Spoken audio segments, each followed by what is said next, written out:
அன்புக்குரியவர்களே, இந்த நாளிலும் உங்களை சந்திப்பதிலே உள்ளபடியே கர்த்தருக்குள்ளே மகிழ்ச்சி அடைகிறேன். தேவாதி தேவனை துதிக்கிறேன், ஸ்தோத்தரிக்கிறேன்.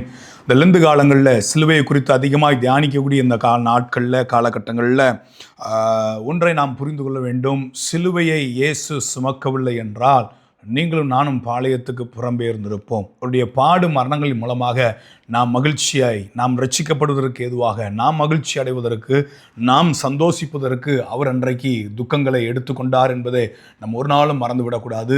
சிலுவை என்பது அன்றைக்கு அது கொடிய தண்டனையாய் இருந்தாலும் இன்றைக்கு நம்முடைய வாழ்க்கையில் அது ரட்சிப்பை கொடுக்கக்கூடிய ஒரு அனுபவமாக, இயேசுவின் மூலமாக பெரிய மீட்பை, இயேசு கிறிஸ்துவின் மூலமாக பெரிய மீட்பையும் மன்னிப்பையும் ரட்சிப்பையும் நமக்கு அளித்தது என்பதில் எந்த ஒரு மாற்று கருத்தும் இல்லை. தெய்வ பிள்ளைகளே, நாம் ஒன்று புரிந்து கொள்ள வேண்டும். பாவிகளை ரட்சிக்க கிறிஸ்து இயேசு உலகத்தில் வந்தார் என்று சொல்லி வேதத்தில் வாசிக்கிறோம். ஏன் வந்தார் என்றால் அநேக கேள்விகளை நாம் எழுப்பலாம். எதற்கு இயேசு வர வேண்டும்? தேவகுமாரன் ஏன் மகனாக பிறக்க வேண்டும் என்று அநேக கேள்விகள் நமக்குள்ளே இருக்கலாம். ஒன்று நான் சொல்லுகிறேன், நீங்களும் நானும் பாவிகளாக இருக்கும்போது அவர் நம்மை ரட்சிக்கும்படியாக பூமியிலே வந்தார். நீதிமான்கள் அல்ல, பாவிகளை ரட்சிக்கவே கிறிஸ்து வந்திருக்கிறார் என்று சொல்லி வேதாகமத்தில் நாம் வாசிக்கிறோம். இந்த நாள் தியானத்திற்கென்று தொடர்ந்து சிலுவையை குறித்து கூட, சிலுவையும் கிறிஸ்துவின் சுபாவமும், சிலுவையும் நானும் என்ற அந்த எண்ணங்களோடு கூட, சிலுவையும் நாமும் என்ற அந்த எண்ணங்களோடு கூட நாம் செல்ல கற்றுக்கொள்ளுவோம், பிரயாணப்படுவோம். கர்த்தர் நம்மோடு கூட பேசுவாராக. இந்த நாள் தியானத்திற்கென்று நான் வாசிக்கிறேன் 1 கொரிந்தியரின் புத்தகம் அதன் 2ஆம் அதிகாரம் 2ஆம் வசனம். கிறிஸ்துவை சிலுவையில் அறையப்பட்ட அவரையே அன்றி வேறு ஒன்றையும் உங்களுக்குள்ளே அறியாதிருக்க தீர்மானித்திருக்கிறேன்.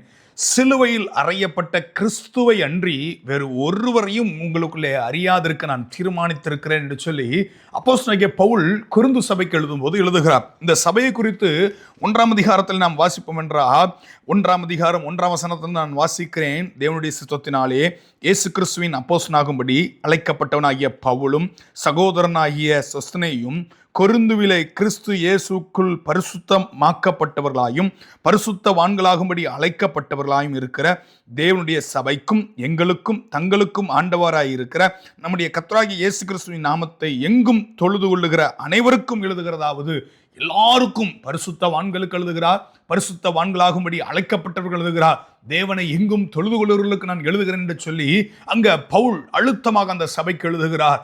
தொடர்ந்து அதை நாம் வாசிக்கும் போது கூட அந்த சபையை குறித்துக்கூடிய நிலையை குறித்து 5ஆம் வசனத்தை நான் வாசிக்கிறேன். 1ஆம் அதிகாரம் 5ஆம் வசனம். நீங்கள் இயேசு கிறிஸ்துவுக்குள்ளாய் எல்லா உபதேசத்திலும் எல்லா அறிவிலும் மற்றெல்லாவற்றிலும் சம்பூர்ணம் உள்ளவர்களாக்கப்பட்டிருக்கிறபடியால், எல்லா உபதேசத்திலையும் எல்லா அறிவிலும் சம்பூர்ணமாக உங்களுக்கு இயேசு கிறிஸ்து கொடுத்திருக்கிறான்னு சொல்லி அந்த சபையை வாழ்த்துகிறார். இன்னும் 6-7 வசனங்களை நாம் வாசிப்போம் என்றால், தேவ கிருபைக்காக, அவர் மூலமாய் உங்களுக்கு அளிக்கப்பட்ட தேவ கிருபைக்காக நான் உங்களை குறித்து எப்பொழுதும் என் தேவனை ஸ்தோத்தரிக்கிறேன். அப்படியே நீங்கள் யாதொரு வரத்திலும் குறைவில்லாதவர்களாயும் நம்முடைய கர்த்தராகிய இயேசு கிறிஸ்து வெளிப்படுவதற்கு காத்திருக்கிறீர்கள்.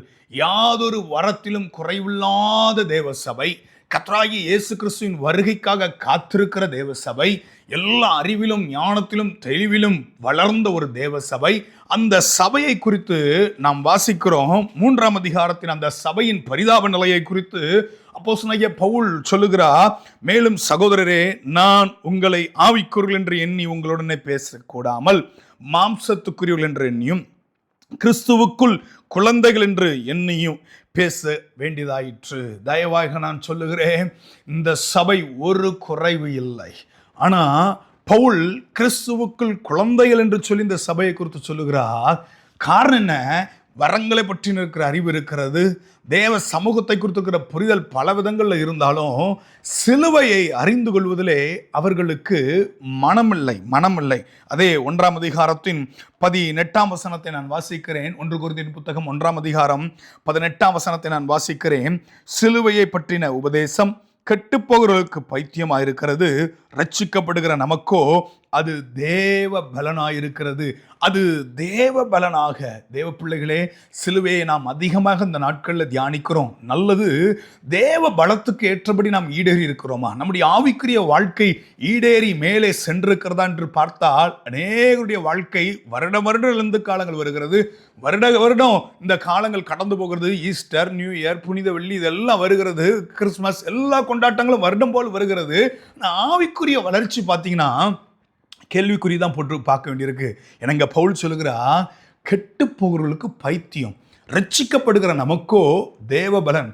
கெட்டுப்போர்களுக்கு பைத்தியம் என்று சொல்லி பேசினா நிறைய பேசலாம். அன்றைக்கு உங்களுடைய சிந்தனையை தூண்ட விரும்புகிறேன். ரட்சிக்கப்படுகிற நமக்கோ அது தேவ பலனா இருக்கிறது. தேவன் நமக்கு பலனா இருக்கிறாரா?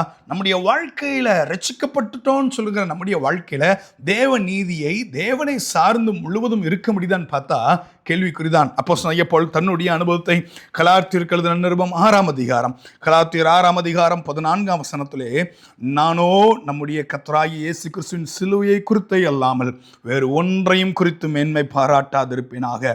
அவரால் உலகம் எனக்கு சிலுவையில் அறையுண்டிருக்கிறது, நானும் உலகத்துக்கு சிலுவையில் அறையுண்டிருக்கிறேன். தேவ பிள்ளைகளே, நான் தயவாக சொல்லுவேன், சிலுவையை குறித்திருக்கிற சிந்தையை நாம் ஒருபோதும் இழந்து விடவே கூடாது. அப்போஸ்தலனாகிய பவுல் சகல ஞானம் நிறைந்த தேவ மனிதன், யாதொரு வரத்திலும் குறைவில்லாத தேவ மனிதன். அந்த மனிதன் சொல்லுகிறார், சிலுவையை குறித்த அல்லாமல் வேறு ஒன்றையும் குறித்த மேன்மை பாராட்ட எனக்கு இடமில்லை என்று சொல்லி, உலகம் எனக்கு சிலுவையில் அறையுண்டிருக்கிறது, நான் உலகத்திற்கு சிலுவையில் அறையுண்டிருக்கிறேன் சொல்லி. தெய்வ பிள்ளைகளே, நான் தயவாக சொல்லுகிறேன், சிலுவையை நம்முடைய வாழ்க்கையில நாம் எந்த இடத்துல வைத்திருக்கிறோம்? ஆண்டவர் நமக்காக பட்ட பாடுகளை நாம் எப்படி தியானிக்கிறோம், எப்படி நிற்கிறோம்? இந்த சிலுவை சிலருக்கு எப்படி இருந்ததாம்?